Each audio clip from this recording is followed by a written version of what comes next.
welcome. It is wonderful to see you here today. Thank you so much for making the time to join us. My name is Kylie Walker. I'm the CEO of the Australian Academy of Technological Sciences and Engineering. And it is wonderful to see you all here joining us from across Australia and Southeast Asia to welcome to Charging the Future, regional cooperation in batteries and energy storage technologies. This is a joint event presented by the Australian Academy, ATSE, and the ASEAN Academy of Engineering and Technology, AAET. So traditionally in Australia, we always commence a meeting such as this with an acknowledgement of country. And I'd like to acknowledge that as we gather for this meeting from across Australia and Southeast Asia, that we are meeting in Australia on the traditional lands of the custodians of the lands that have been in Australia for more than 60,000 years, the Aboriginal and Torres Strait Islander peoples. And I'm joining you today from the Wiradjuri peoples of the Kulin Nation. So I pay my respects to the elders of the past and the present, and to any Aboriginal and Torres Strait Islander people who are joining us here today. As we share and discuss our own knowledge and practices, it is, I think, very important always that we acknowledge the deep knowledge and the technological, scientific and engineering knowledge forever embedded in enduring continuous custodianship of the country. So today we're meeting to discuss batteries and energy storage technology. These are crucial technologies, obviously, for storing and efficiently utilising energy produced from renewable resources. And they're going to be crucial to the global transition that's progressing apace. They obviously contribute to reducing greenhouse gas emissions. They're critical for enabling the transition to a prosperous and decarbonised global region that we share. Also, on the topic of sharing, international collaboration is crucial. It's going to be essential, particularly for this global and existential challenge that we all face as a species and as a planet. Our transitions in energy and the capacity to tackle climate change will only be achieved through collaborative enterprise between leaders in thought and in practice and academies such as our own, facilitating and accelerating innovative solutions on a global stage.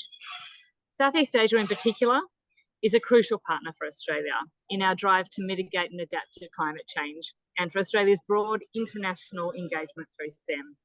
With that in mind, it is fantastic to see this growing partnership between our two academies. I'm going to hand over in a moment to the two presidents of the academies, but first I'll tell you a little bit about them. So Dato Professor Dr. Ure Hong Tak obtained his Bachelor of Engineering and First Class Honours in Electrical Engineering from the University of Malaya. He has a Master of Science in Electrical Engineering and Computer Science from MII and a PhD from Multimedia University in Malaysia. He has vast experience across both industry and academia. He's worked for countries like Motorola, Intel and MIT Research Laboratory. He's also been the university's Vice President academic at University Malaya and the Multimedia University. He is currently the President and the CEO of University Tunku Abdul Rahman in Malaysia, and he's a Senior Professor of the Lee Kong Chiang Faculty of Engineering.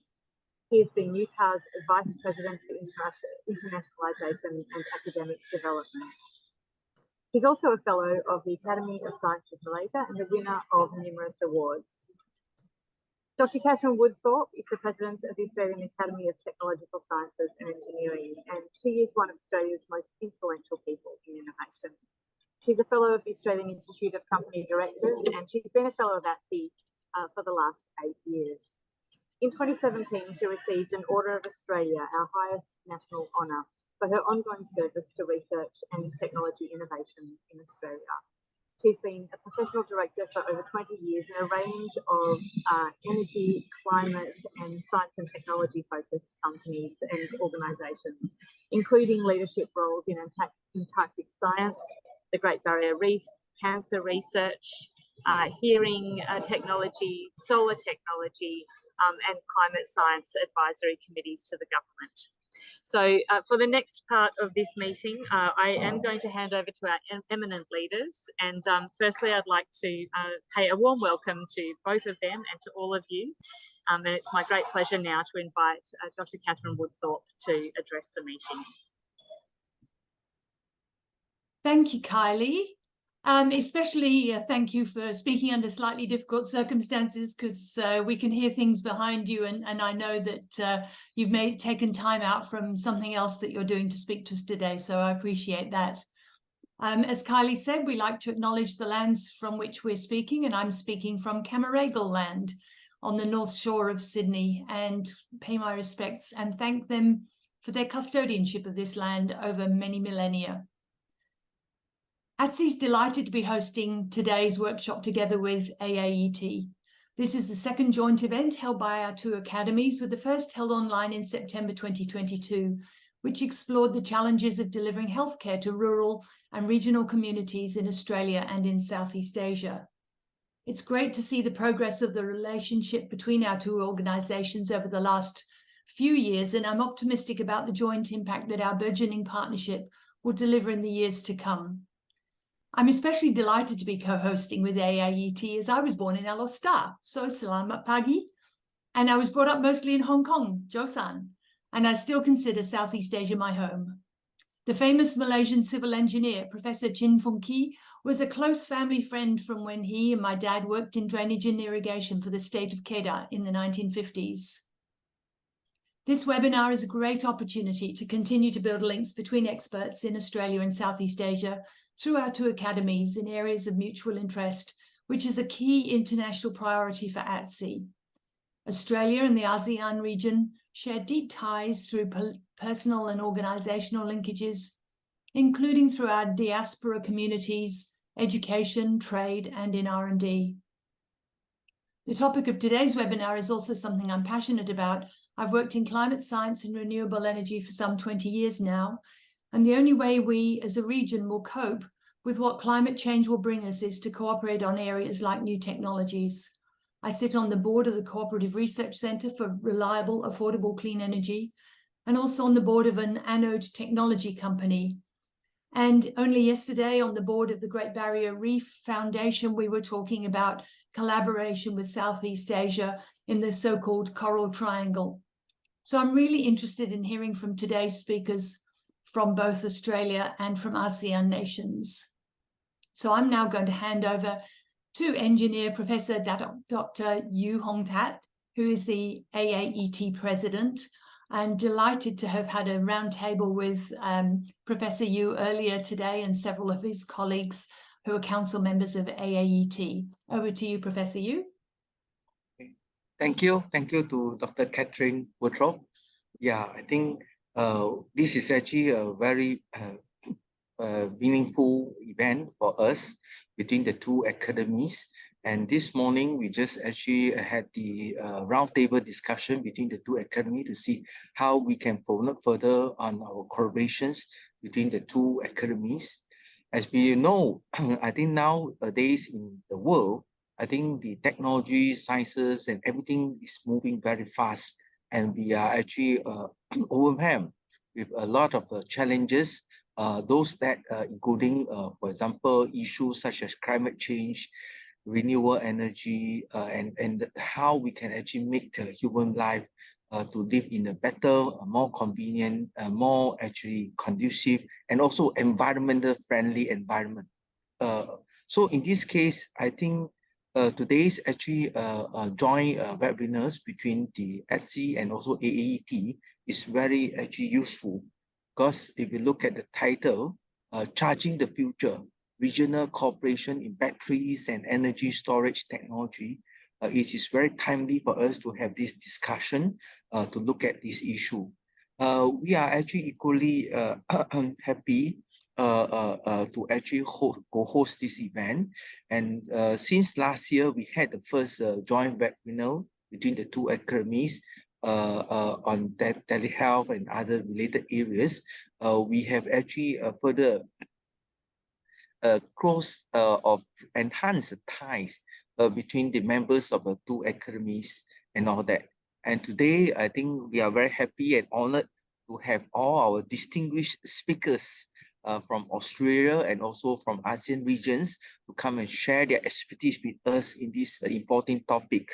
And we wish the event all the success, and we hope to look forward to further collaborations and more intellectual exchange between the members and also people, experts from these two regions, mainly Australia and ASEAN 10 country regions. Thank you very much. Thank you. Thanks, Hong Tat. That's great. And now I'm going to introduce our moderator. We're very lucky today to have this webinar moderated by ATSE Fellow Professor Douglas McFarlane. Douglas is a world leader in the discovery and application of new organic materials used in a range of advanced applications. He's contributed significantly to the development of novel materials and processes for sustainable energy solutions. Doug is the Sir John Monash Distinguished Professor in the School of Chemistry at Monash University. He's also the head of the Energy Program in the ARC Centre of Excellence for Electromaterials Science. He was elected a Fellow of the Australian Academy of Science in 2007 and to the Fellowship of ATSE in 2009. Thank you so much, Douglas. Over to you. Thank you, Katherine, for the introduction, and welcome everybody to this this webinar briefing. I hope it will be informative and prompt some actions from us all on these important topics of energy futures. It's a great pleasure for me to be connected with this.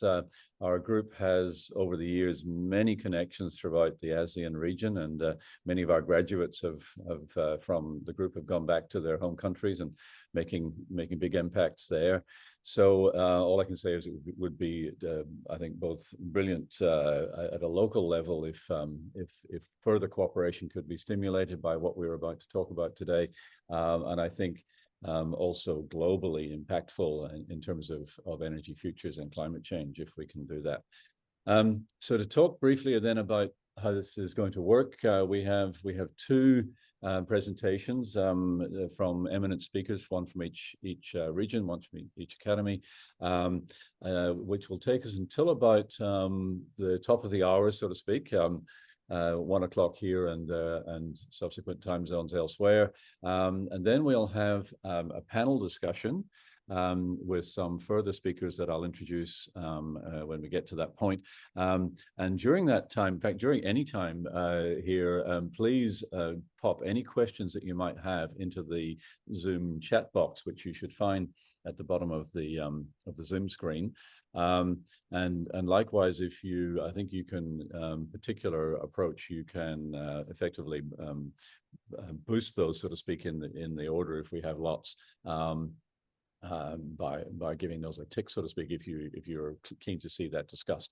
So we will spend perhaps about half an hour, so to speak, with the panel discussing a few high-level concepts and questions, and then other questions from everybody else. Please get them in there, and we'll spend a good half an hour hopefully answering those. So then, moving on to our presentations, the first of these will be from Professor Maria Skylos-Kazakos, who is the Emeritus Professor at the UNSW, University of New South Wales School of Engineering. She is a highly acclaimed researcher in the field of electrical energy engineering.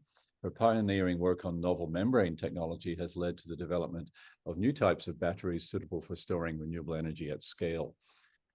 Professor Skylos-Kazakos is the inventor of the famous vanadium redox flow battery, an innovation that has had profound impact on the electrical sector and renewable energy industry globally. A chemical engineer by training, Professor Skylos-Kazakos has had a remarkable career. She was appointed a member of the Order of Australia in 1999 for her service to science and technology, and elected to the Academy Fellowship in 2013. So, Professor Skylos-Kazakos, over to you, please.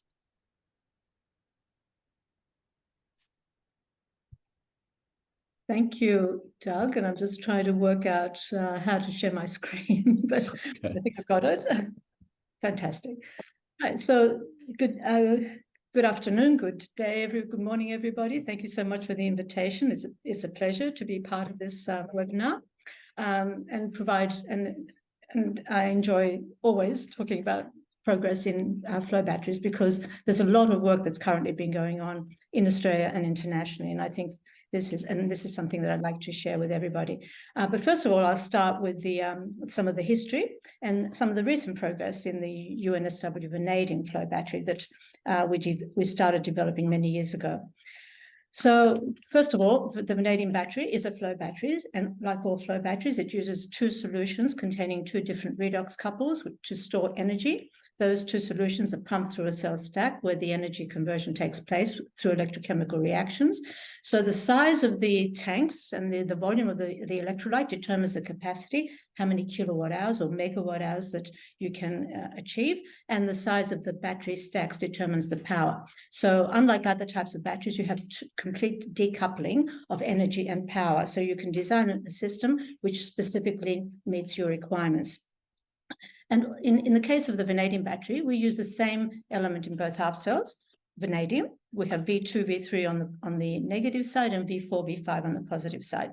So because we use the same element, any mixing that might occur through the membrane doesn't contaminate the electrolytes. And that means that you can very easily remix the solutions periodically to restore capacity, because all batteries lose capacity with time, and as do all flow batteries as well. But by remixing the solutions, you restore the chemistry of each half cell electrolyte and restore the capacity. And because you don't contaminate the electrolyte, that means at the end of the battery life, the electrolyte continues to have a future life and to be reused in other batteries and systems. So therefore, replacement costs are low, and only the battery stacks need to be replaced at the end of the life.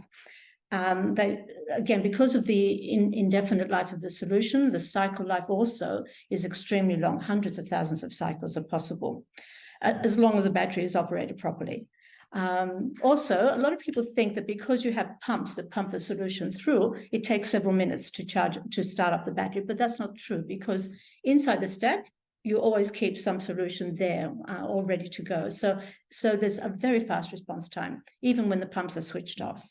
And also very importantly, for long duration applications, it's very easy to increase the capacity just by adding more electrolyte. And that means because you're only adding more solution, the cost per kilowatt hour drops off as you increase the storage time. So that's why flow batteries are becoming very important in long duration applications, because when you look at that graph that I've got down the bottom on the right, you can see the cost per kilowatt hour drops off dramatically. And after about 6-8 hours, then becomes a very, very cheap way of storing energy for long duration applications.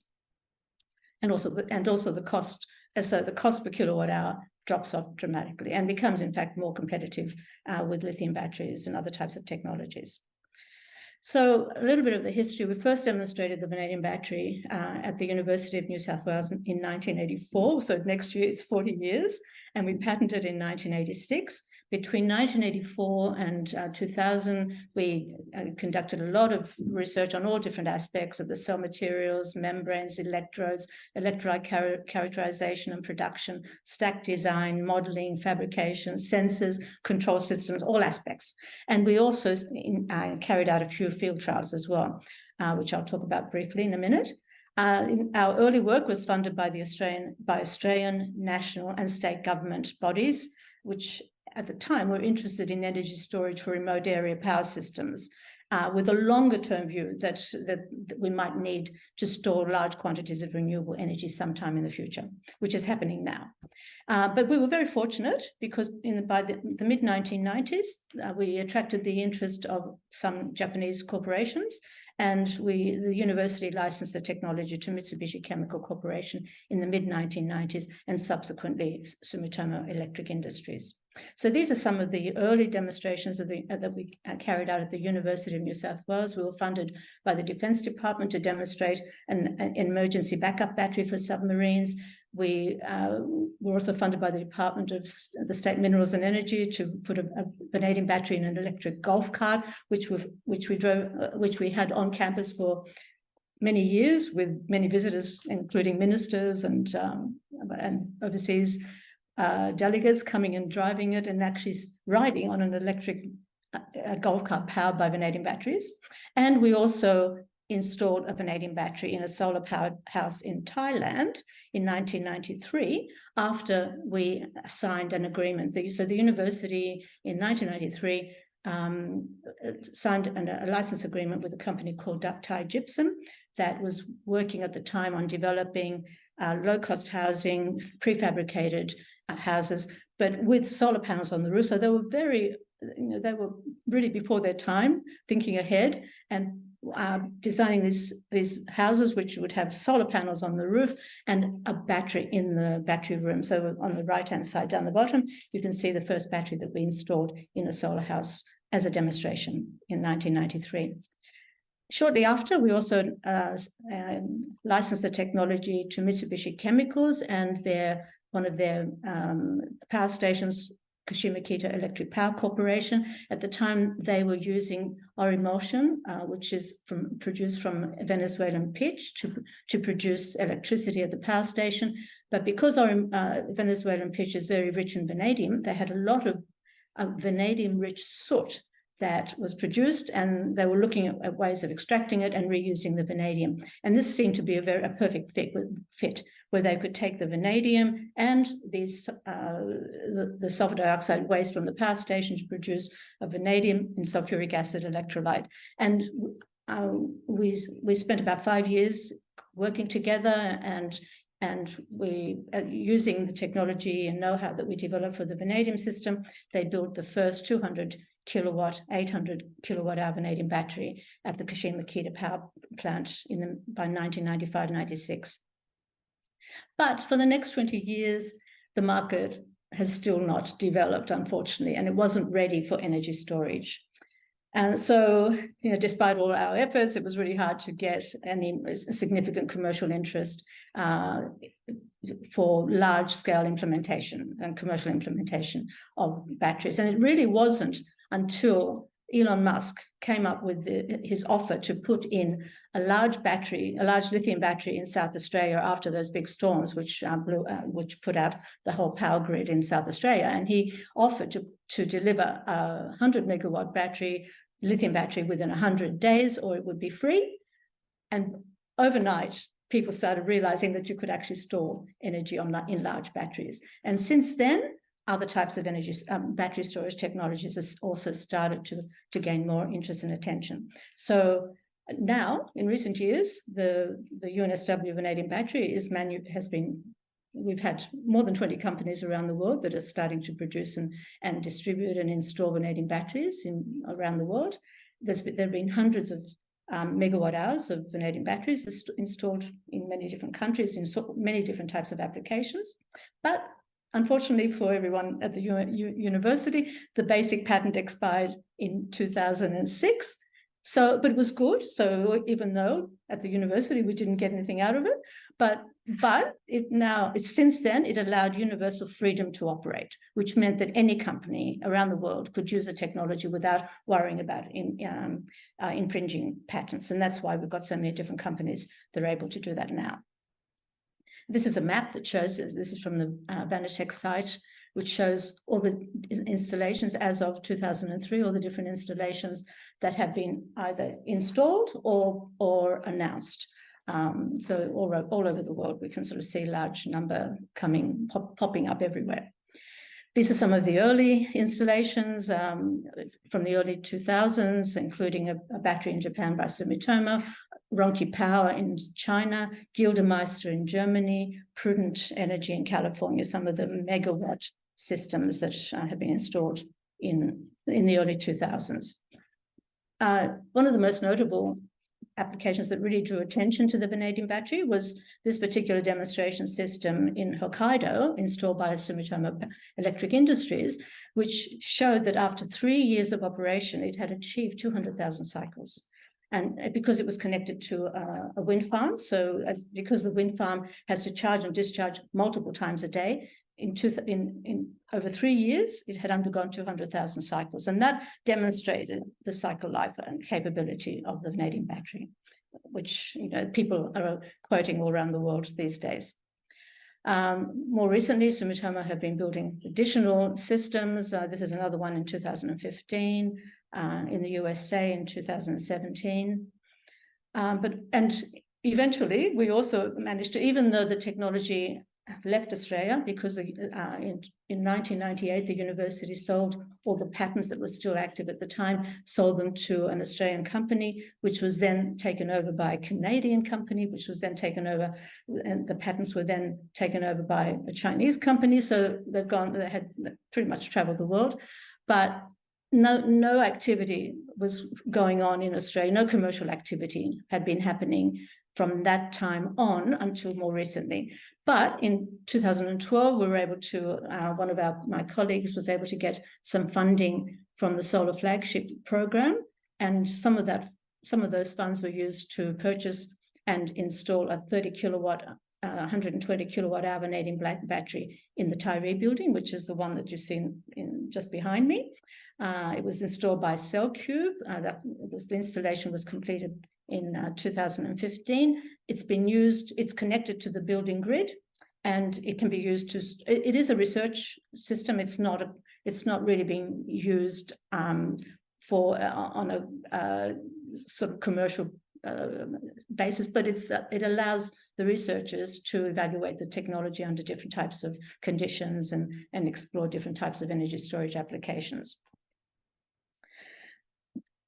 Now, apart from a few small installations in Australia in the last 5 or 6 years, not much had been happening on a larger scale, except recently, a company called Invinity started building and installing Australia's first dispatchable solar power plant with an 80 megawatt hour vanadium battery coupled with a 6 megawatt hour solar array in South Australia. So this was actually, they had the official opening a couple of months ago, and they're currently completing the commissioning, and which should take place, the final commission should take place by the end of the year. So this is getting very exciting now. We're starting to see large systems installed here in Australia as well. But the biggest implementation of the vanadium battery to date has been in China. Several years ago, a company called Ronqi Power built a vanadium battery manufacturing plant in Dalian, China, which has a capacity of about 300 megawatts per year. They started also in building and recently commissioned a 200 megawatt, 800 megawatt hour vanadium battery, again around that same region in Dalian. There's recently Vanitec, which is the organization that represents a lot of vanadium producers and users around the world. They held a conference in China, and there were quite a few speakers who spoke about the different programs that are currently underway in China, including Professor Zhang, who's the one from the Dalian Institute, who's the one who helped to found Ronqi Power. So he announced that in July 2022, the National Energy Administration in China actually suggested, although they haven't implemented that, they suggested that given all the fires that have been going on and dangerous incidents that have happened in recent years with lithium batteries and sodium sulfur batteries, that they suggested that perhaps those technologies should not be used in medium and large scale electrochemical energy storage power stations. So that's sort of flagging that this is a major issue. Intrinsic safety is extremely important for these large scale energy storage technologies. And even more recently, we're continuing to see more fires involving lithium batteries, including in cars on a cargo ship that's sailing in the sea. So people are now looking at alternatives. Or making lithium batteries safer. I mean, that's the other approach that researchers are engaged in at the moment. He also announced a number of gigawatt-hour scale vanadium battery projects in China. So these are a couple of the 3 projects that he mentioned. And also announced that there's a company in 2022, although other companies around the world have also engaged and established new business models where they propose to lease the electrolyte rather than sell the solution to vanadium battery uses. And by doing that, instead of a customer having to buy large volumes of vanadium solution, which means that they have to incur a very large upfront capital cost, they're able to actually lease the electrolyte and just pay a leasing fee or a rent over the duration of the project. So they launched that in 2022. And that will help to bring down the cost of the vanadium systems, at least the initial capital cost. He also gave an estimation of what the requirement for vanadium would be in coming years. So if we assume a certain increase in electrochemical energy storage over time, and that assuming that the market share of the vanadium batteries would be maybe 30%, and assuming an average storage time of 6 hours, then he estimated that this would require around 1.5 million tons of V2O5 in coming years. And this is our major issue at the moment. How do you deliver that large increased requirement in coming years? Because at the moment, all the vanadium that's produced around the world, most of it, in fact, the majority of it goes into steel, into high quality steel, which is linked to the construction industry. And that's why when construction booms in China, vanadium demand goes up, vanadium prices go through the roof, vanadium batteries then fall back because of the increased price of vanadium.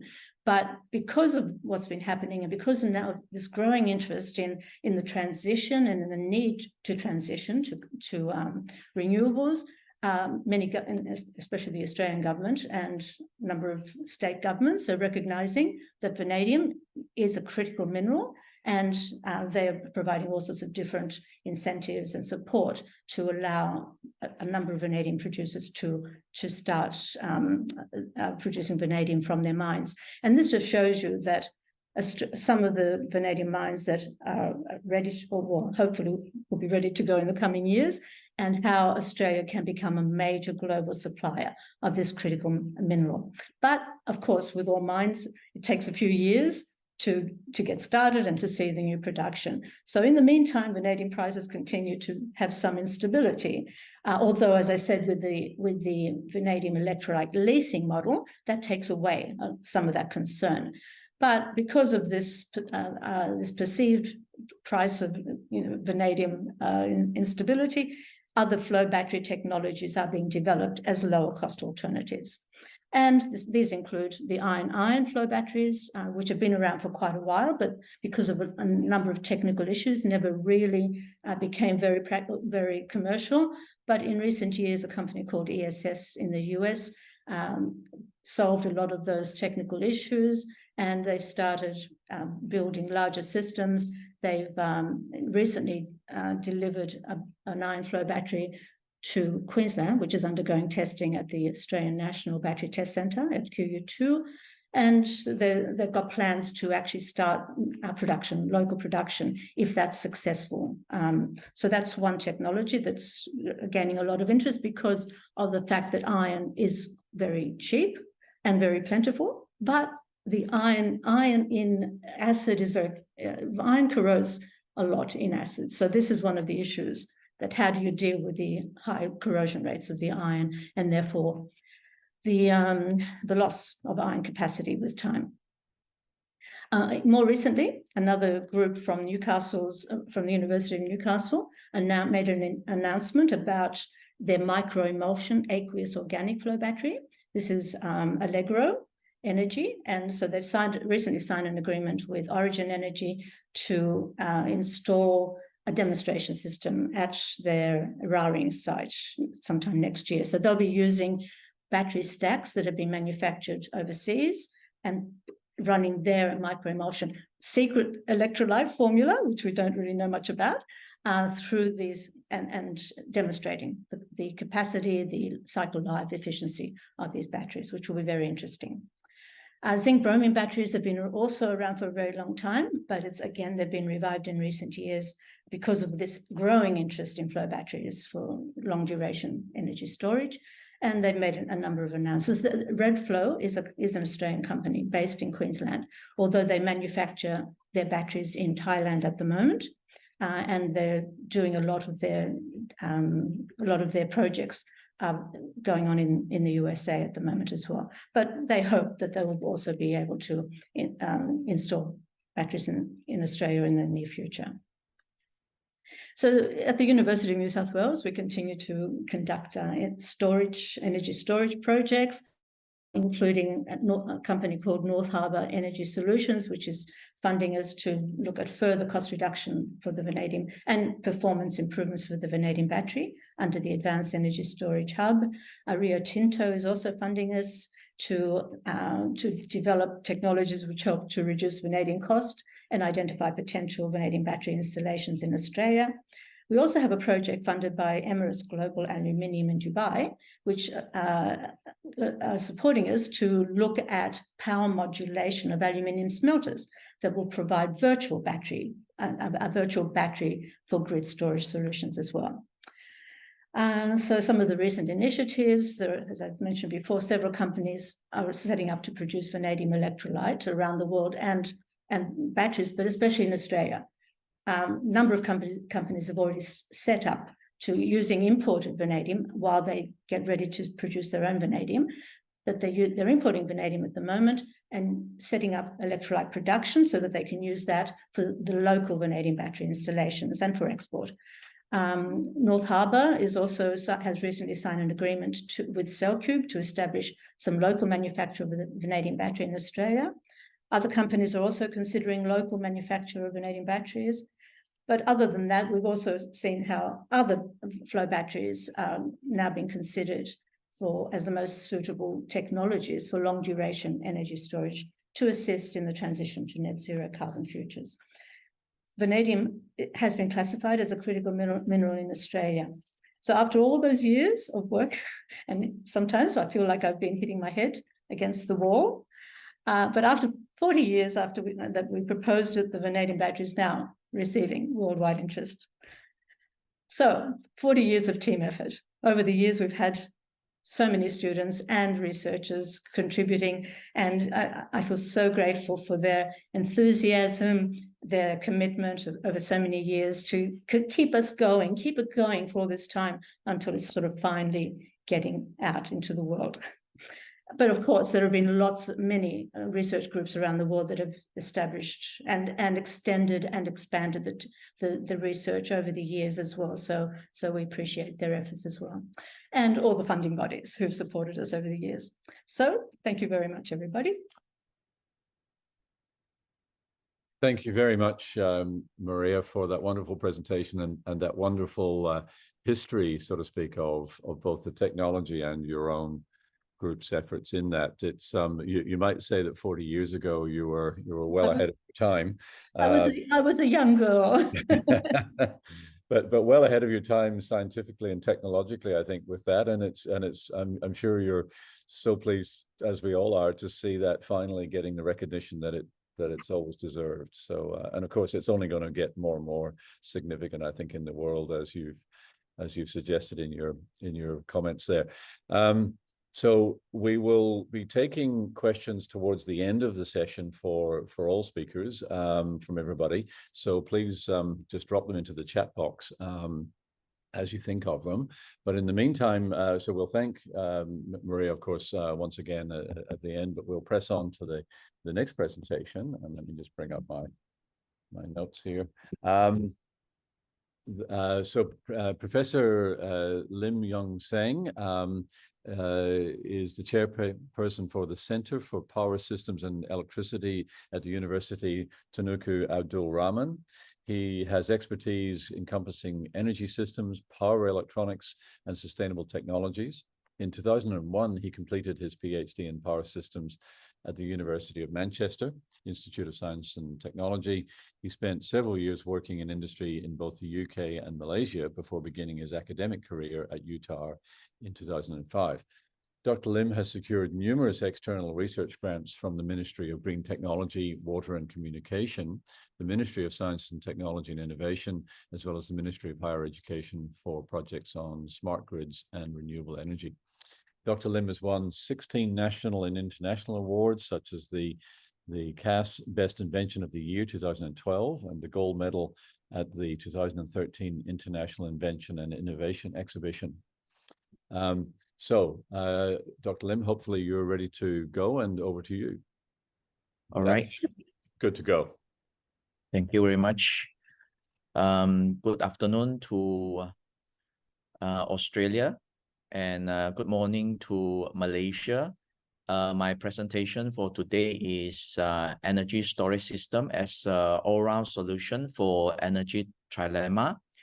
I'm a senior professor in Department of Electrical Engineering in Utah. There are 2 or 3 essential areas of improvement in our electricity supply. The first one is security. Second one is affordability, and the third one is the environmental sustainability.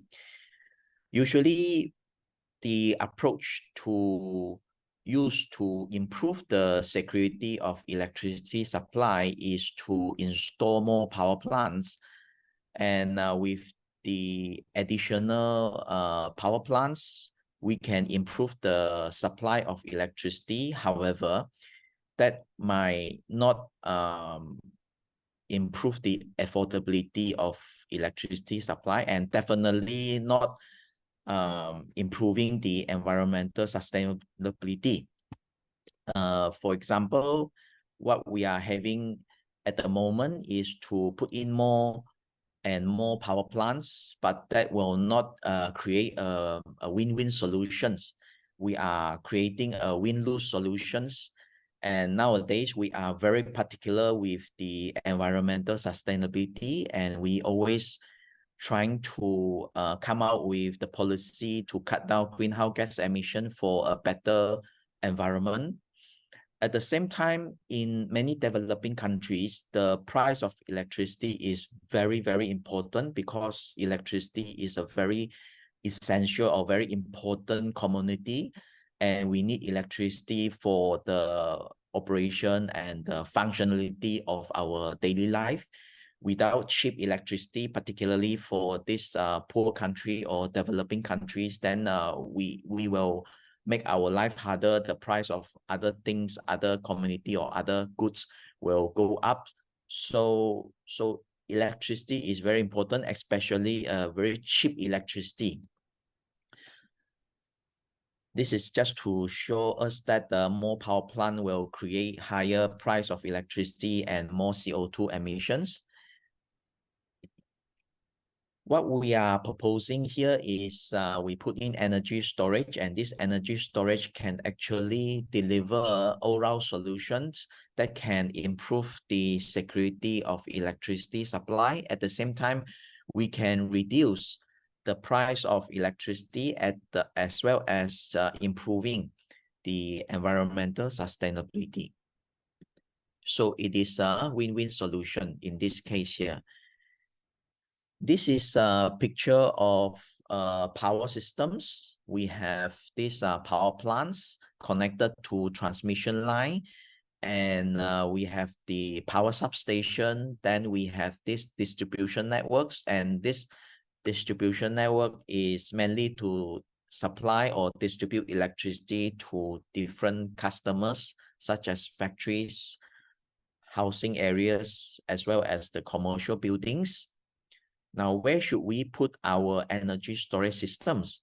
We can put the large-scale energy storage system on the substation to perform different functions, such as peak reductions, soft frequency fluctuation caused by renewable energy, as well as we can put the energy storage systems at the distribution networks to mitigate voltage rise issue due to the penetration of renewable energy.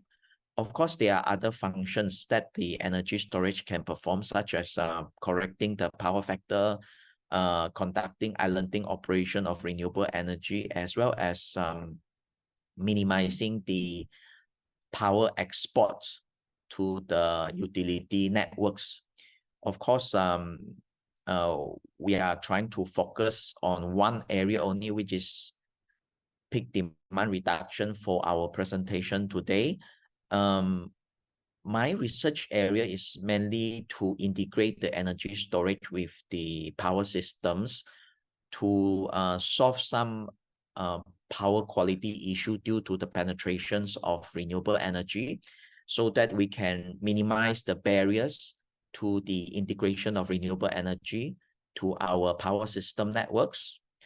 And then we can cut down greenhouse gas emission. That is the intentions. However, as we progress along, we find that doing peak reductions, we can cut down greenhouse gas emission as well, because we can just defer all these dirty power plants coming into the networks. And we can also reduce the energy consumption, because we can reduce the peak reduction, and that can reduce our energy consumptions. So that is why it is known as all-round solutions for energy trilemma. Here is the picture of daily profile. We have the peak demands during busy hours. Usually these peak demands happen from 9 a.m. to 6 p.m. because that is the busy hours, and we will turn on the air conditioners and other major appliances during the peak hours. And that's why we have to cater more power plant during these busy hours to supply electricity. But when we use energy storage at the substation at the right location of the power system networks, we can bring down the peak demands, and then we charge back the battery at nighttime, because during these off-peak hours, we do not have to use so much electricity, and that is the right time to charge the batteries at the nighttime.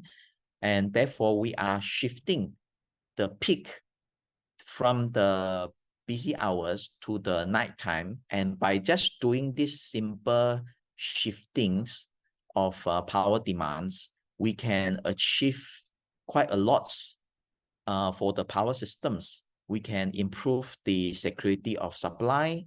We can improve the affordability. That means we can reduce the maximum demand charges. We can also reduce the high generation costs. We can also defer the new peaking power plant and network upgrade. By doing that, we can the net effect will be to reduce the electricity price for the customers.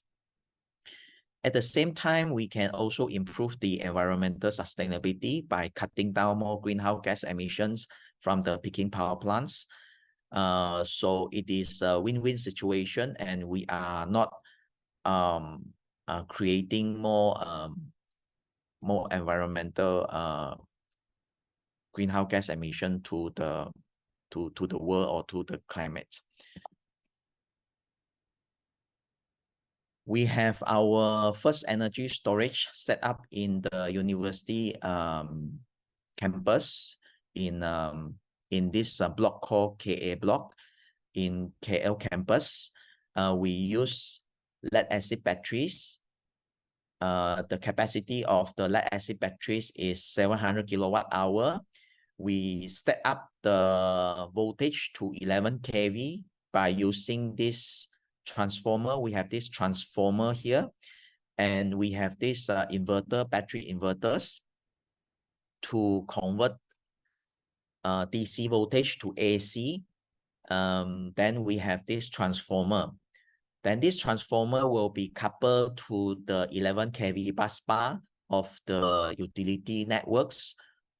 And we use this system to do the peak reduction as well as to cut down the energy consumption of these buildings.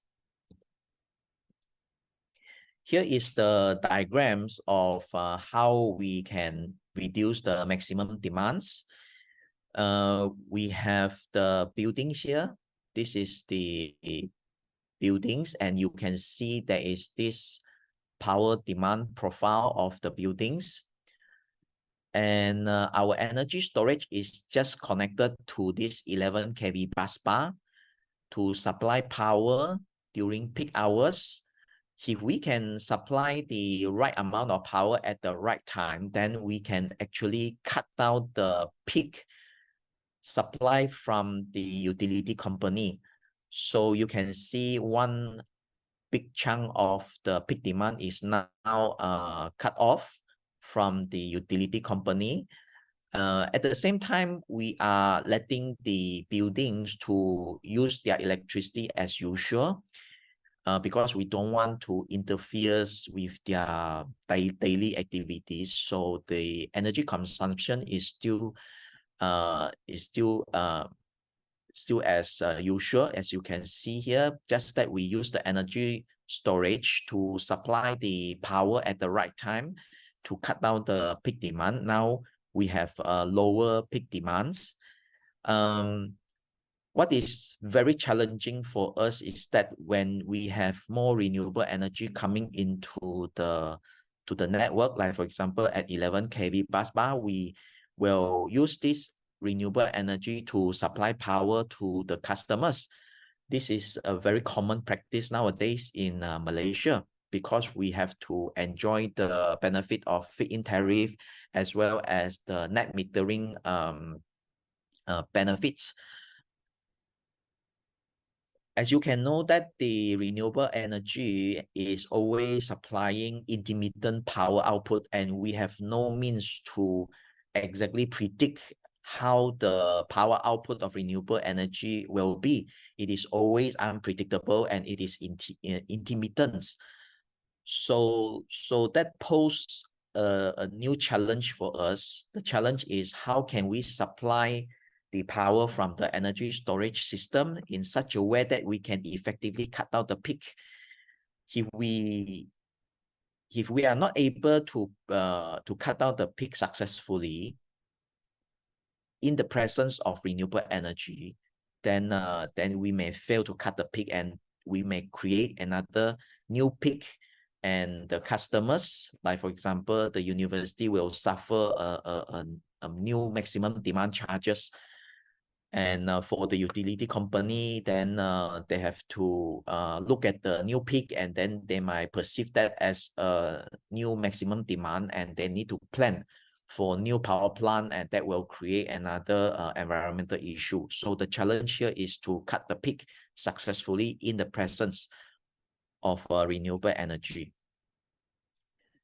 So the great news is that we managed to develop the controller, and this controller is able to cut down the peak successfully, and we managed to calculate the saving. This is the saving due to the maximum demand reductions. It is around 18,000 per year. It is not a huge saving for the customers at the moment, because our energy storage is not a big size. It is just a small size compared to the energy consumption of the whole building. We also managed to calculate the saving due to the deferment of network plants, network upgrades, and the new power plants. And the amount is about 80,000 per year. This is a rather significant saving for us as well as for the utility company. We also managed to cut down the generation cost, which is about 11,000 per year. I couldn't manage to convert that into Aussie dollar. If I could convert that into Aussie dollar, that may bring some meaningful figures to participants from the Australia partners. We can cut down greenhouse gas emission, which is around 16 tons.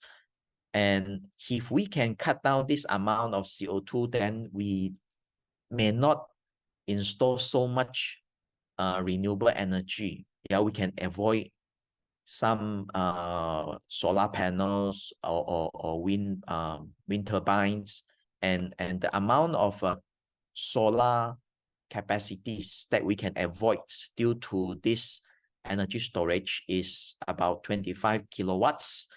and the saving due to the avoidance of PV or solar energy is around 100,000, and the return on investment is about 3 to 5 years. And why it is in the range? This is because our cost of energy storage is also in a range depending on what kind of batteries we are using. If we are using slightly expensive battery, then our cost will be higher. And if we can use cheaper battery like second-hand battery or second life battery, then we can cut down the cost of energy storage systems.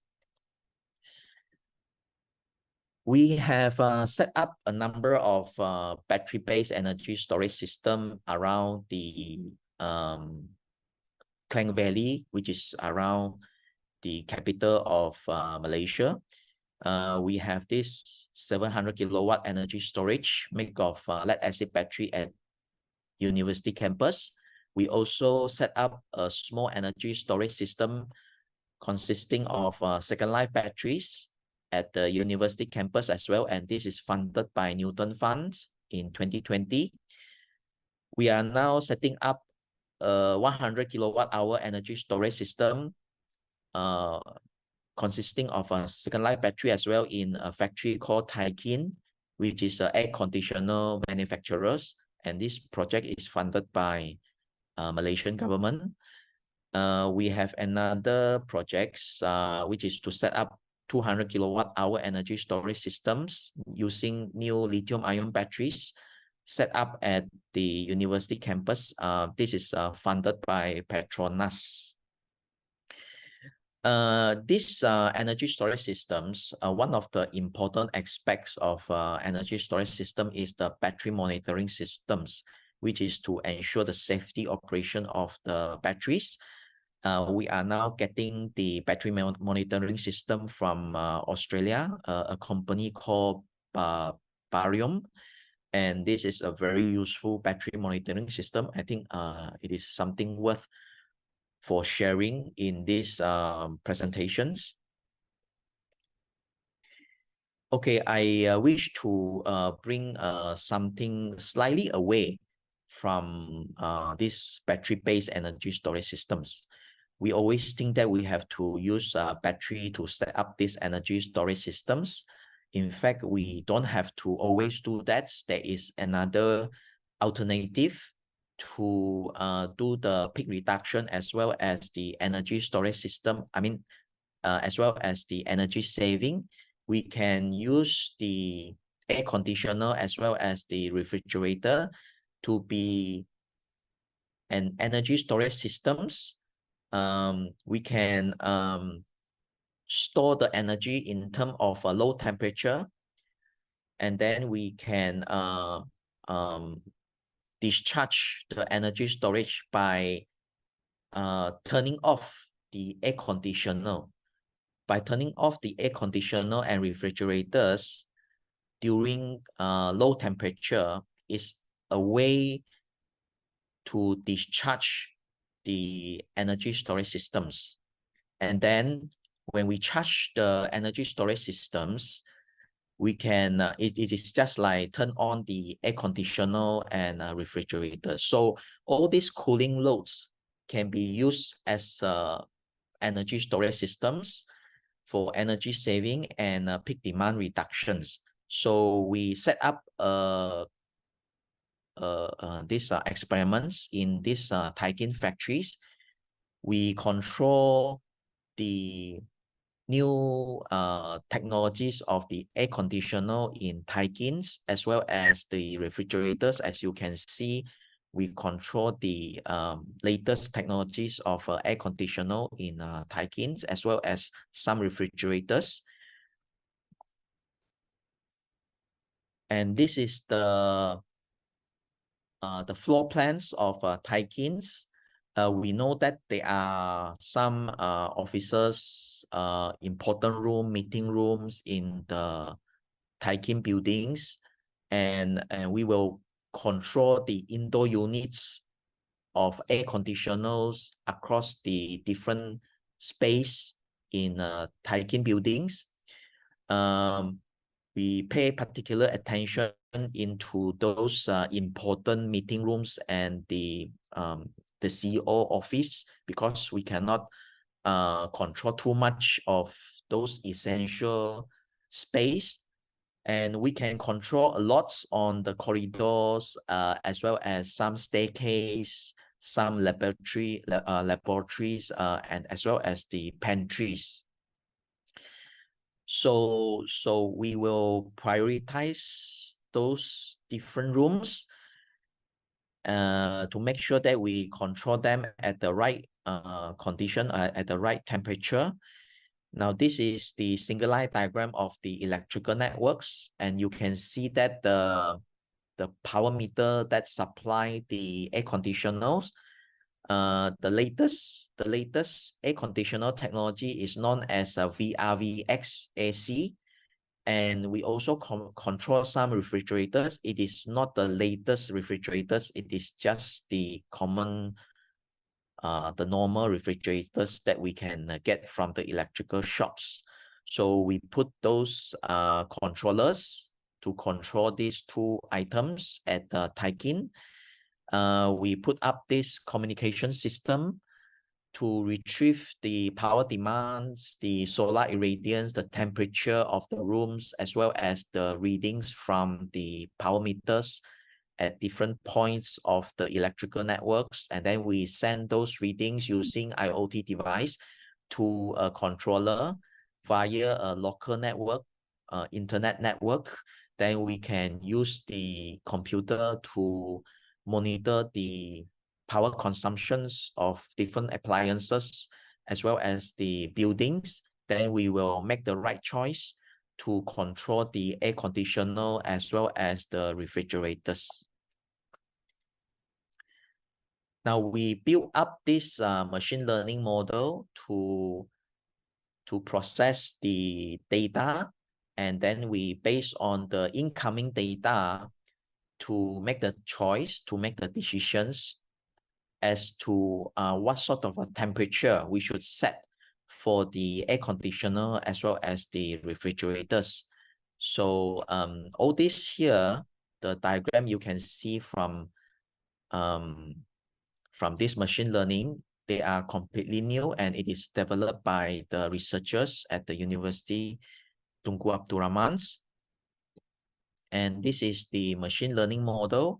We will capture different data from different points of the power system network as well as the aircon. Then we process the inputs. After the processing, we will make the decisions as to what kind of temperature we should set for the air conditioner as well as the refrigerators. We will make the decisions based on the inputs of the power demands of the building, as well as the outdoor temperature and the indoor temperature. Now, you can see that the power demand is in the normalized values. That means we change all the readings from the real units to per unit values, meaning it is percentage, because it is easier for us to process the data if we can convert all the incoming data into per unit value or percentage. So all the incoming data are expressed in percentage. We base on the condition, then we will make the right choice. For action A, this is the choice that we will generate from the machine learnings.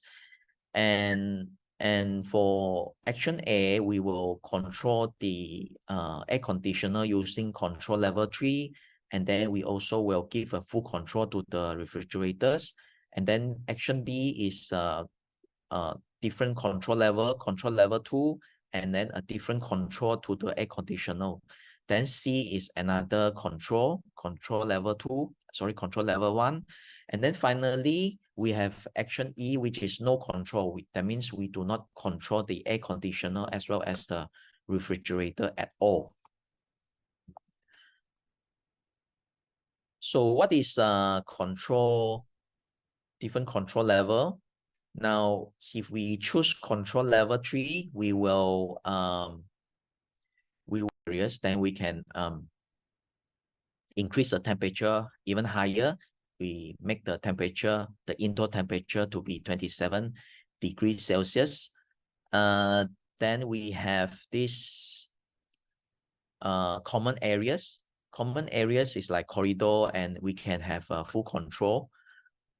So we can give a full control. That means we even cut off the air conditioner. We do not supply any cold air to those common areas if we choose high control areas, high control level 3. And we can choose control level 0. If we choose control level 0, that means we don't control at all, and we just let the temperature to be at the default level, 24 degrees Celsius. This is the most preferred temperature setting by the workers, but our energy saving is not significant at all. We are not saving any energy at all. We can save energy if we can choose control level 3. We introduce another factor, another coefficient, and this coefficient is used for new options for the user. The user can choose the desired energy coefficient to be 1. If we choose 1, then we can save much more energy because we will turn on the control level 3 most of the times. And if we choose the coefficient to be lower, say like 0.85, our control level 2 and 1 will be on most of the time. And you can see this 1 and 2 are not here to save a lot of energy, right? So higher value of these coefficients, we will save more energy and also reduce the peak demands for the buildings. We have done the experiments, and I'm pleased to share the result with you.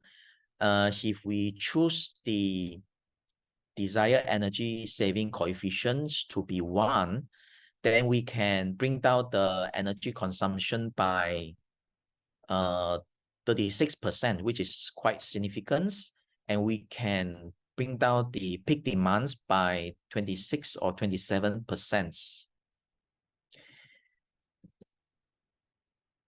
Now, this is the temperature, the indoor temperature, if we choose different values of the coefficients. As you can see, not everybody like to choose the coefficient as 1 because the indoor temperature is very high, 26 degrees Celsius, 27 degrees Celsius, and the overall temperature is around 27 degrees Celsius. And the average increase in temperature is about 4 degrees Celsius. So not many people like us to choose 1 for these coefficients. And we have conducted social studies, and we find out that the most preferred coefficient is 0.95. 0.95 gives a much more comfortable indoor temperature for the workers. We have around 100 workers in the factories, and this is the most comfortable temperature for them. At the same time, we can save energy for the building as well as the these peak demand reductions. Okay, thank you very much. Thank you. Thank you, Dr. Lim. And that was a very interesting concept that I certainly had not come across before in terms of using the building cooling functions as an energy peak saving mechanism. That's very interesting. So we've got some questions, everybody, popping up in the Q&A panel. Professor Skylos Kazakos has been answering one or two there. Thank you, Maria. And there's one there for Dr. Lim as well that maybe we can answer offline. So I'd like to go straight on into the panel session now, please.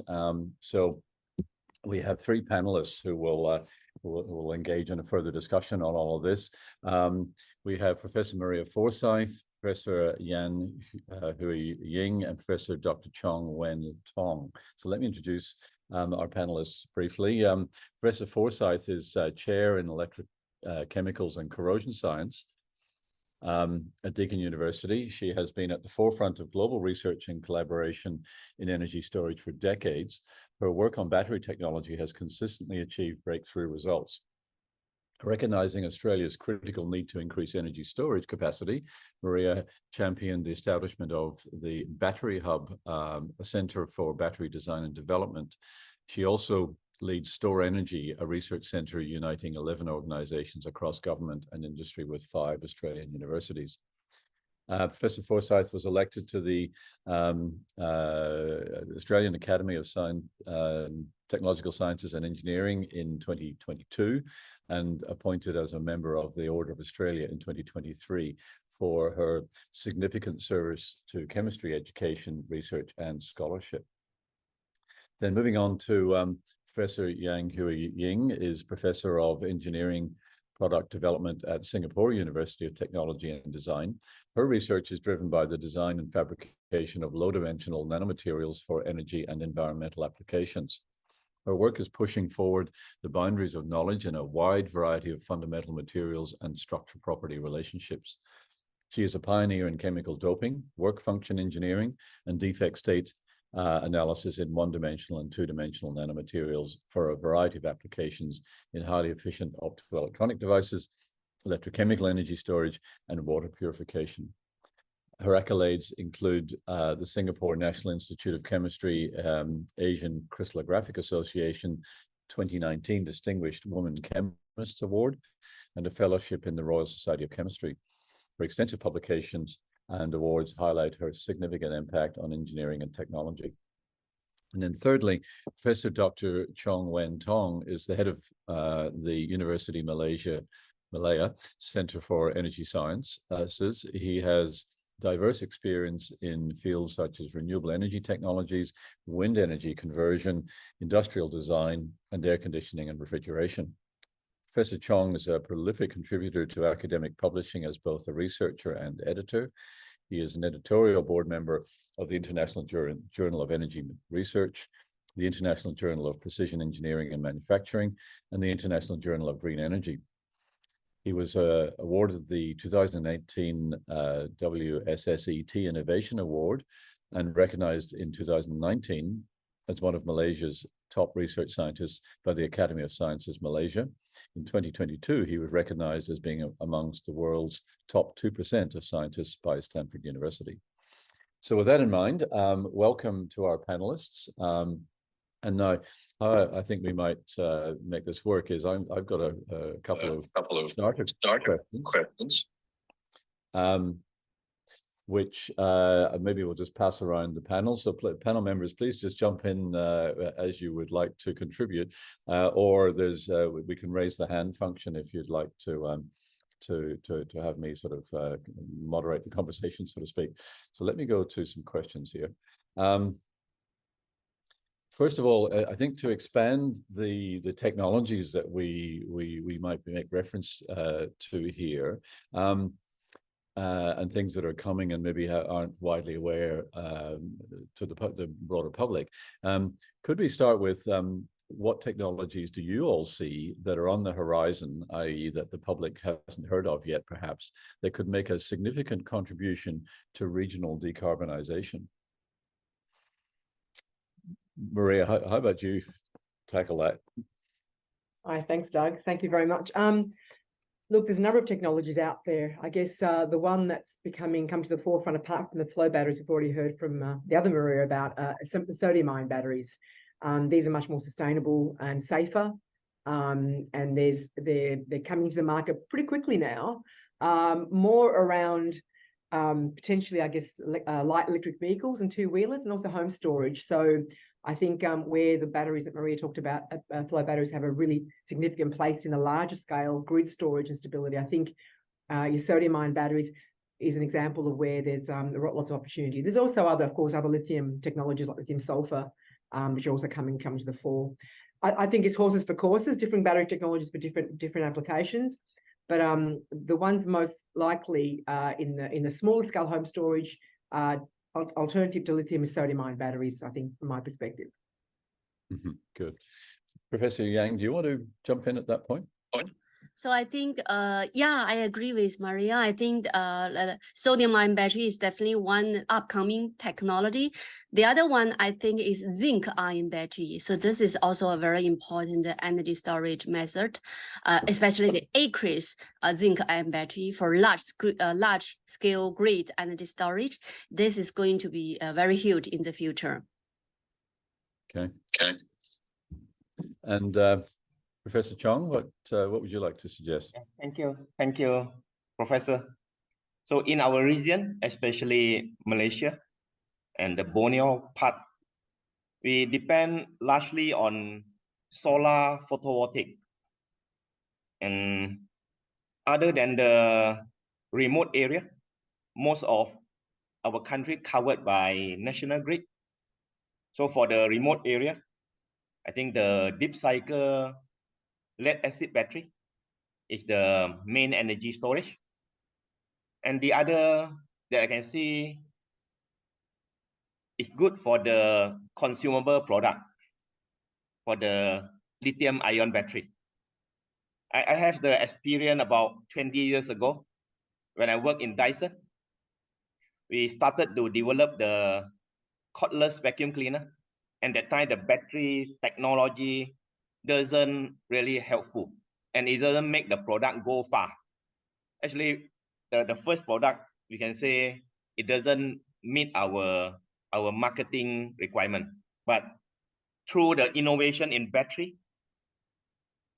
with the fast charging and the smaller size, lighter, and longer operating hour, the cordless vacuum cleaner become the mainstream of our Dyson vacuum cleaner. So for your information, I work in Dyson Far East, I think 20 years ago, and for about 7 years before I left and joined the academic. Okay, and that's the most memorable experience that I can see the evolution in the battery that help to make a product successful. Okay, thank you. Very interesting. Maria? One, I guess I was thinking about another. I think lead acid has a really big role to play. We shouldn't forget lead acid. It's 100% recyclable almost. It's not one we should forget about for stationary storage. I think also the battery that was developed back in the early 1900s, the knife battery, nickel ion batteries, they're seeing a resurgence as well. And again, as technology evolves, it's a bit cheaper.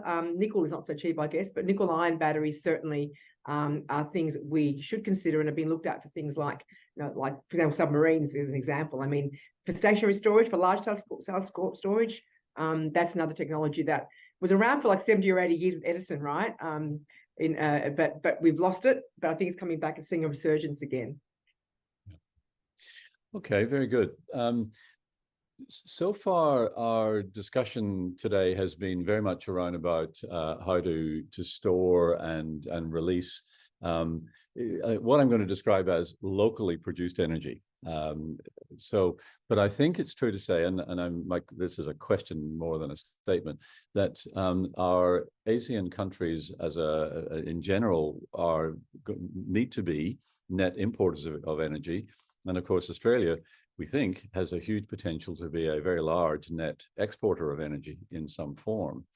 So the question is, what do we think that kind of flow of exported and imported energy might look like, and what technologies do we feel comfortable with in imagining how that's actually going to happen? So maybe if I could start with Professor Yang, you have any thoughts about sort of that bigger context? I think in the bigger context, currently the commercial ones is still based on lithium-ion-based system, and those energy systems will be very reliable and it can last for many years, and in terms of import and export energy. But moving forward, because the lithium price is quite expensive currently, I think we have to look for alternatives, for example, sodium-ion batteries and so on and so forth for such purpose. Yeah, thank you. Professor Chong, what do you think about the total energy supply in Malaysia, for example? Malaysia actually gifted with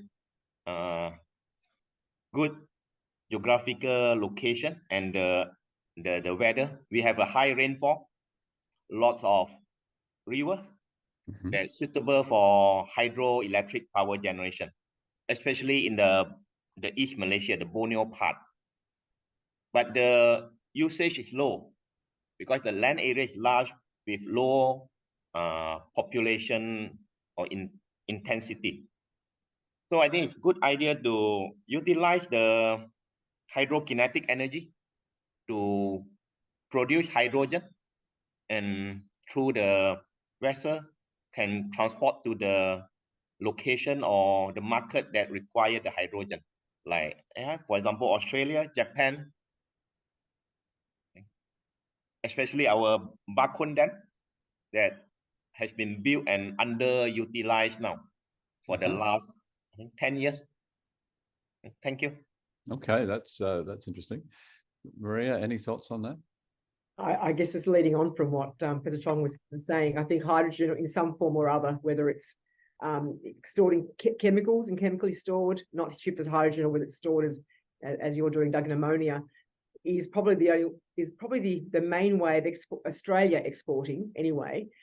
We don't make batteries at this, well, apart from the vanadium redox potentially, but we don't yet make enough batteries to be exporters. But I also wondered about, thinking about the flow batteries and thinking about what Maria was saying about the electrolytes, I wonder if we could also be an exporter of the electrolyte that goes into, for example, a vanadium battery. And so we make the electrolytes. We have vanadium in Australia. We could be making those salts that are required and the electrolytes required and using and shipping that out, but having all the other parts already in place, other parts of the world, potentially. Absolutely, absolutely. And as you said, Maria, I think at one point, this is going to be a very much as we would say, horses for courses, the outcome here. I think different countries, different regions of different countries will require different answers to this. I know, for example, and this is quite an important sort of aspect of the discussion, that on one hand there is discussion and work towards building a cable, a high voltage power cable from Northern Territory of Australia to across Indonesia to Singapore as a part of electric supply to Singapore. On the other, which of course is quite a significant, shall we say, technology development.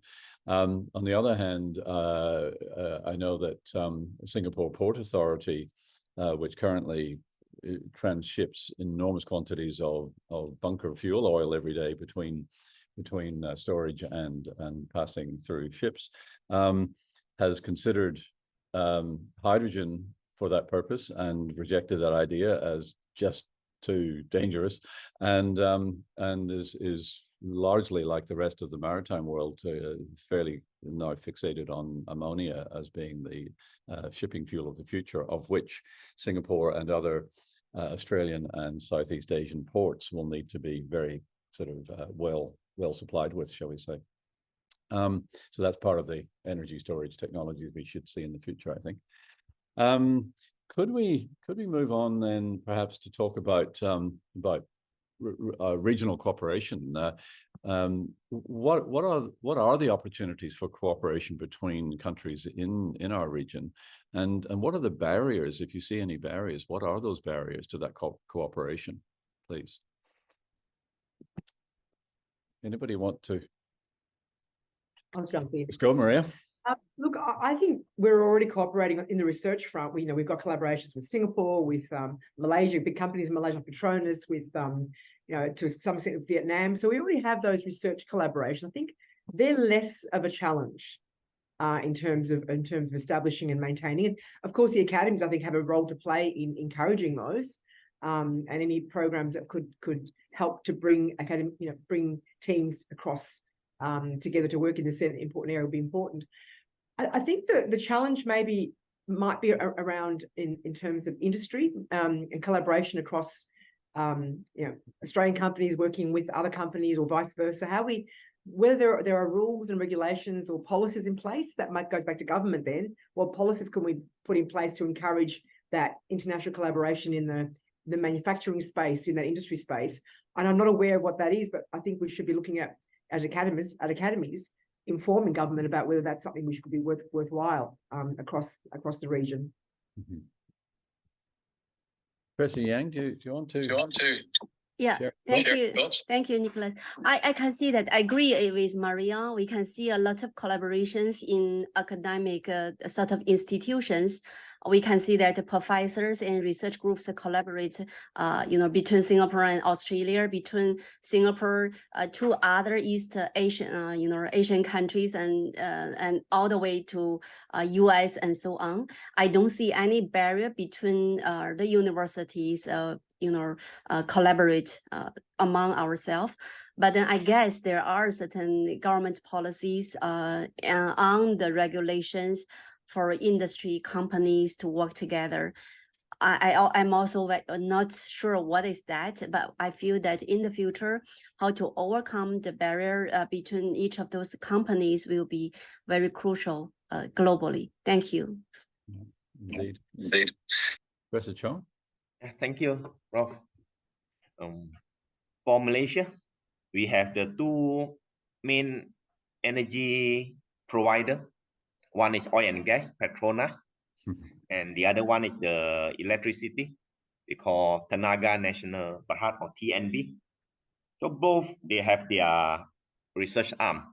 The Petronas have their PRSP, Petronas Research Sdn Berhad, and they started to open, I think, to change their operating in research, collaboration, and engagement.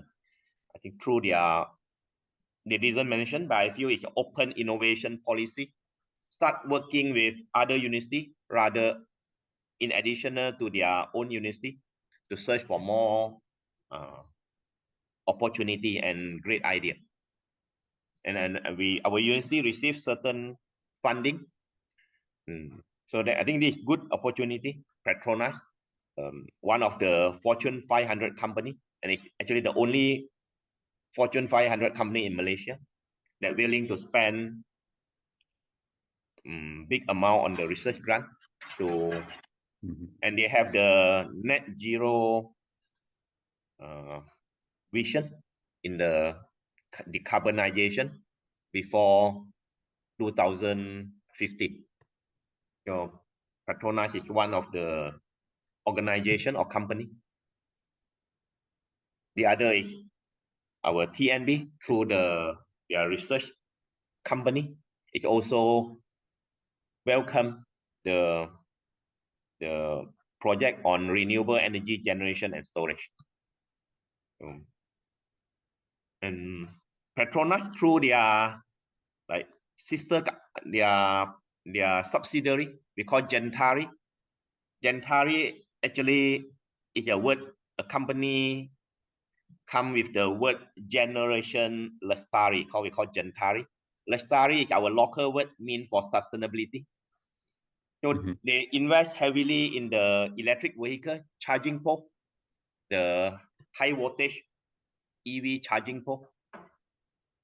And I can see these are the opportunity available for fostering the collaboration between industry and academia. Thank you. Just expanding that a little bit further, I think one area where I've felt that there could be, shall we say, better encouragement to work together is at the national center level. So we have in Australia, we have centers of excellence and cooperative research centers and the things like the Store Energy Hub that Maria mentioned, and these are meant to be collaborations, Yeah. multi people, Yeah, bro, before I forgot, Malaysia is setting up the National Energy Center. Right. Okay, so I think it has been postponed. The launching should be I think end of July, but due to some election, so it was postponed. But our electricity provider has pumped in, I think, 120 million ringgit to set up the National Energy Center. I think through the center, it will be a wide opportunity that we can collaborate internationally. Right. Now that is exactly maybe what I'm looking for here is the idea that these national level centers are, so I'm putting this as a proposition to you all, are strongly encouraged to work together. In our centers, there certainly is the potential for investigators to be part of our work, but that does not create a center to center relationship. It's not as strong as I think it could be, and I think the academies potentially could have some role in making this happen. So is that something, Maria, do you think would be a... I do, actually. You're right, because we have lots of centres in Australia all doing different things in energy, including cooperative research centres like the FAICD batteries and other centres, similar centres. So, but I think it's always really investigator to investigator, or one company coming in, or whereas if you had again, it's about policy, isn't it? If there's a policy that says, you know, we're going to encourage this cross not just cross institutional, but cross international collaboration between groups of researchers working on similar problems, that would be a very valuable way of cementing collaboration and making steps forward, right? The more people work on a problem, the faster the problem can be solved. The Manhattan Project. So that's right. But Professor Yang, does that make a sense to you? Would that be something you would like to see happen? Yes, that will be definitely very, very beneficial to all of us. Yeah.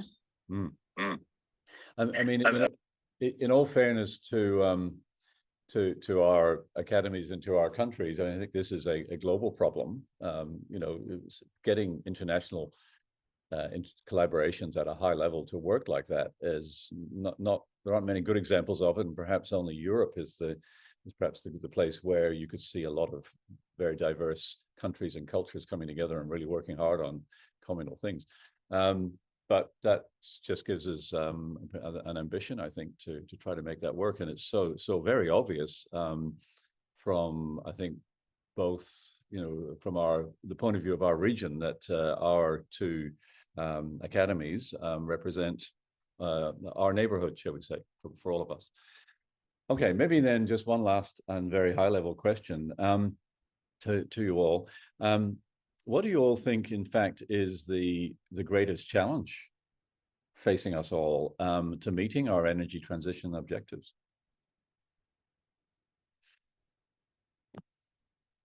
I'll jump in. Maria. Look, we have technologies right here, right now, that could solve the problems. We do. We have technology. We can keep improving them, of course, but we have even lead-acid batteries. We have technologies. We heard about vanadium redox and solar, wind, etc. But what that requires is money and the reticence of big industry, a big investment, and I mean, governments only have so much money, I guess, but it really is a matter of money. And unfortunately, I'm going to be political here, but people are more interested in big companies about having money for their shareholders than maybe thinking about putting money into big projects that will save the world.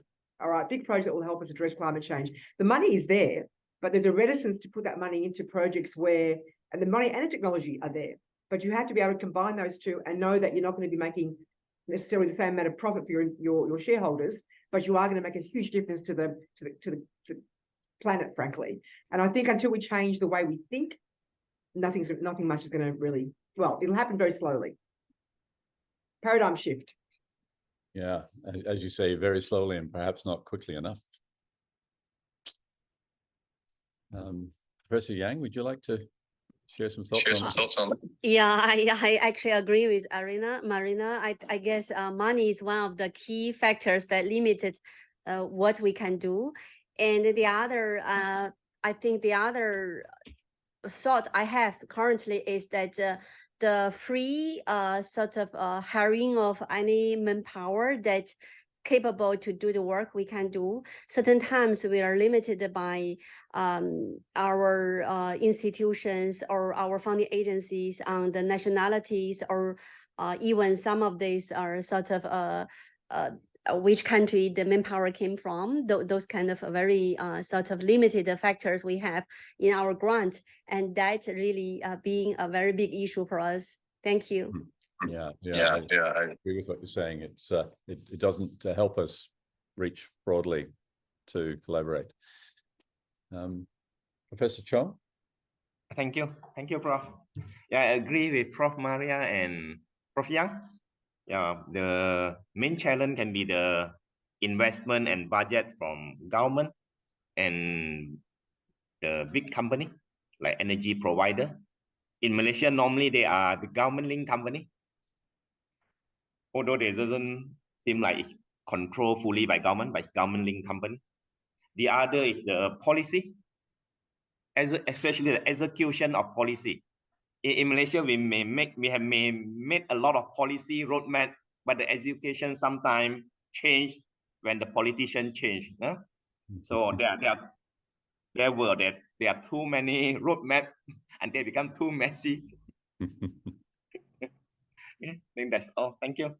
All right. Can I add, Doug, one last thing? Sorry, and that's for education. I think Professor Yang touched on this. I think our education system is coming now back to our university accord, right? Our education system also has to be delivering the types of manpower, types of people who are going to be able to take on those roles, both at the technical level, but also at the social science and policy level. I think we probably aren't quite there, and this is where the academies again can have an impact. I know ATSE is making an impact in terms of contributing to the accord, but that's really important. We have to embed into our educational policies going forwards from primary school through university and beyond climate education. That's, I think, really, really important. Yep. And language barriers notwithstanding, it seems like something that could be very much cross-border, and it doesn't have to be each one of us developing that in isolation. We should do that together. Okay, so let's perhaps now open this up to questions and answers from the floor, so to speak. So if anybody, I think the simplest, if you could put a question or just signify that you'd like to ask a question. So I'm just talking to the audience now, in the Q&A box, and then I can maybe read it out if you could type it into the box for our panel. So open to questions now. And in the meantime, while that starts to happen, because I think we don't have any open questions at the moment, just checking here. Yeah, no, we don't. So panelists, would you like to ask each other questions or other points that you might like to make at this stage?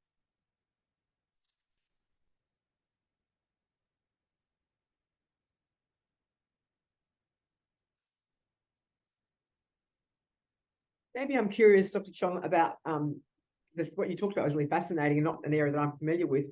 Do you think, you can go back to the education piece, do you think that people are aware, like I wasn't aware, like Doug wasn't aware about the fact you use your cooling in the energy transition. Do you think people are aware of that? Do you think it's something that's taught? Do you think there may be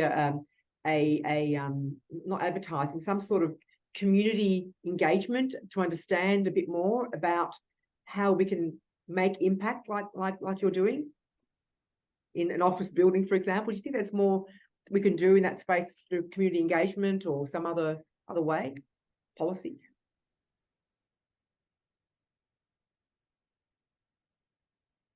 As a Chong, that was to you.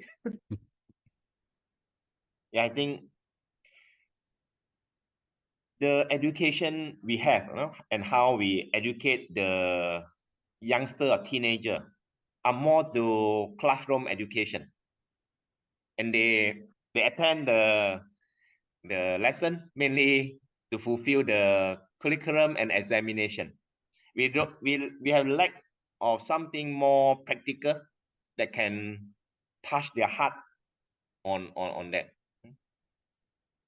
And it can be lack of awareness on the contemporary issue. For example, like the current Fukushima discharge. I think a lot of youngsters, they seem like not aware of the possible impact. We need to have the teacher or educator that convey the message clearly and touch their patient to preserve the environment and to take care or pay attention to the climate change sustainability aspect. Thank you. Okay. Yeah, I agree. I think this. Oh, sorry. No, go on. I think this is very important. And the other thing is, I feel that the education can go to other level, to the public, to the general public, different generations, from the children to the adult, or even the sort of older generation, senior generation of people.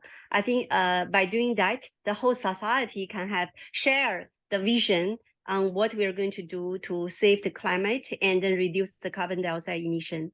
Thank you. Yeah, indeed. It looks like we have a question from Professor Maria Skylos-Kazakos. Maria, go ahead. Well, actually, it's not a question, it's more a comment. I agree that everything comes down to money, including consumer behavior. It doesn't matter how environmentally conscious people are. It's only when it starts affecting their hip pocket, then they start to act. And in terms of using cooling and heating of buildings, that's something that can be easily encouraged by using time of day tariffs. And I mean, years ago, in our house, we were put on a time of day tariff meter where we were charged 60 cents a kilowatt hour during morning and afternoon and evening peaks, much lower in the middle of the day, very much lower in the middle of the night. So very quickly, we adapted and we started using putting our air conditioner on early in the morning, late at night to cool the house down, or vice versa in winter with the heater. So I think in the end, this is an easy way that we can get people to modify their behavior and the way they use electricity and power, and therefore, how it affects our environment. I think I just wanted to make that as a comment, but it has changed dramatically over the years, because years ago we were doing a lot of modeling of in looking at modeling vanadium battery flow, levelized costs and things like that for different types of applications, and we noticed that there was, in the middle of the day, there is a shoulder period in the electricity spot market. But now, because we have so much rooftop solar here in Australia, in the middle of the day, sometimes the electricity price, the spot price, becomes negative. Mm-hmm. So this is, as well, it's become an incentive for people, companies that sort of see this as an opportunity to make a lot of money with power arbitrage. And companies are looking to install big batteries where they can use them to charge the battery in the middle of the day now, where we've got all this surplus solar. So it depends on the region. It depends on what type of renewable energy has been installed. Here in Australia, of course, we've got so much solar energy. So it's likely that this will continue to expand in the future. But in other parts, for example, northern Europe, it's not going to happen because of the long periods of time where there is no solar during winter. So anyway, that's just a few observations and comments. Yeah. Maria, if I could just ask you to expand on that a bit further, because I think that's a very interesting point about the time of day tariff type approach, which I think is, I mean, it's available, as far as I know, more or less in most parts of our country, but isn't all that popular. And I wonder if, what do you think it would take? Because it's so obvious, right? Well, well, that's the thing. Some people have a choice. Yeah. Interestingly, in our area, we have no choice for some reason, because of the grid and the distribution system. We were because we wanted to go to the much cheaper sort of standard tariff, but we weren't allowed to buy it.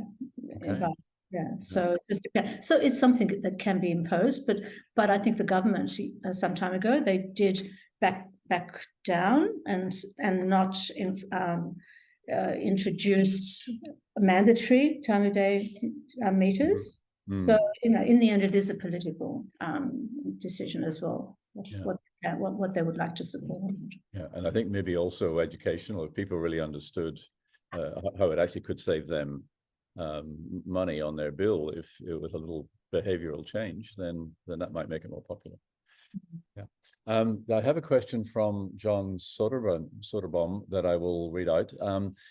He says, I was wondering if any of the panelists were looking into management systems to enable the use of electric vehicles as batteries to either supply power to the grid or power to the home. Any thoughts about that? I think that, yeah. Sorry, go ahead, Professor Yang. Yeah, I feel the battery management system is very, very important. For my group, we are not working in this area for now, but I know there are many research groups are working on this. I guess if we want to build a large scale or like a grid scale energy storage system, battery management system will be super important. And also the safety control and so on and so forth. I believe this will make a very significant contribution to the field. Thank you. Maria, did you want to? Similarly, I mean, we're not working on that at the moment, but I think that, I mean, no doubt there are companies that are doing that because it's being seen as a very important way of having that storage in your car. So I think that, but we're not doing that at the moment, but I know there are many groups that are doing that sort of work around the world, and companies in particular. Indeed. Can I give some comments? Yes, about please. This? To use the EV as a battery to provide the service at home, we have to depend on the requirements of the EV owners. EV usually used at daytime to travel long distances for the works, and then at nighttime is the only time that we can charge back the EV. And then if we still want to use the energy from the batteries at nighttime to supply to the home, then what will be the time to charge back the EV batteries? So there are some logistic issue when we need to use, when we considering the EV battery as a service to the home or the utility companies. So there is always this logistic issue, and there is a conflict of interest. So it is, I know some people are doing research, and I used to do part of the research as well. And we think that it is a bit of conflicts here. So that's why we never pursue on this. And some more, when we use EV battery to supply the electricity at home, that might cause another power quality issue as well. So that is my comments. Thank you. But also it does reduce, because it increases, because of the limited cycle life of lithium batteries. If you're using them, or if the grid decides to take some of your power and cycle them for the grid, then that's going to destroy the life of your battery. So who's going to pay for that? That's right. That's right. I think that was a major concern when it was first proposed. Yeah, and I think that has not gone away, Maria. You're right. I mean, the warranty, no doubt, on the Tesla battery, car battery, for example, I think would not probably be valid if it was heavily used in that mode. That's right. Exactly. So there's lots to be developed if that concept's ever going to really take hold. I think we more or less answered all of the questions that are around. In which case, I think we're getting close to wrapping to our end of our time, and I might suggest we just wrap up at this stage. Would our three panelists like to just say, have a last word, so to speak, of your visions for the future and perhaps for the region in this regard?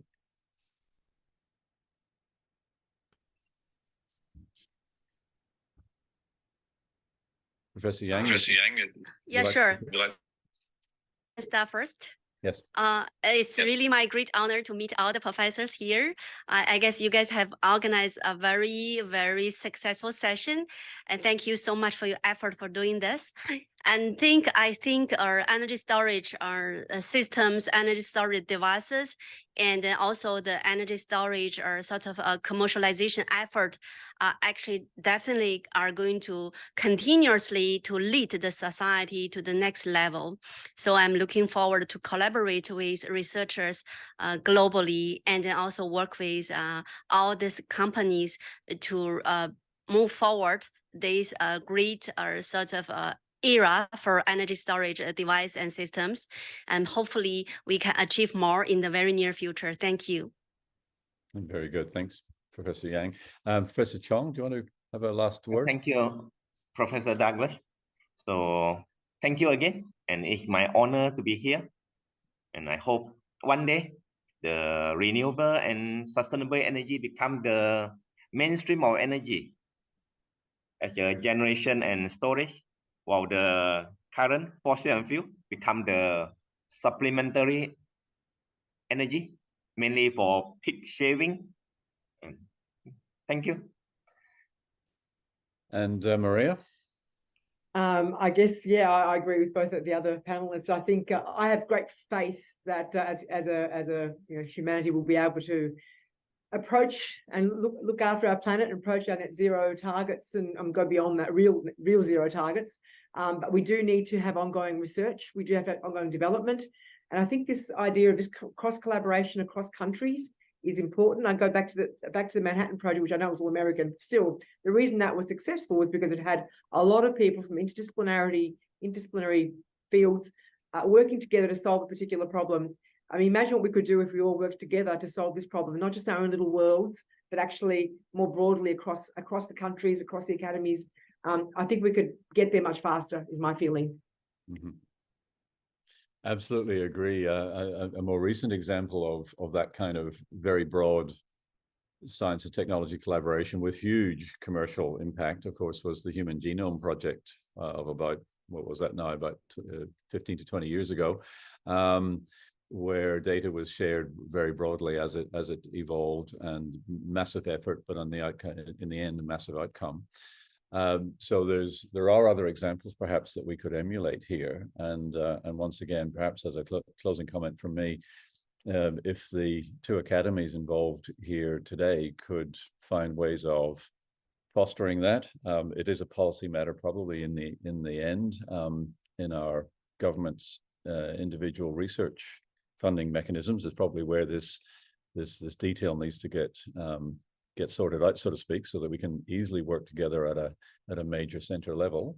I think that could only help us make progress on these massive issues. So with that, I think we are at a conclusion here today. So thank you, everybody, for participating today. Thank you for the two academies for organizing this.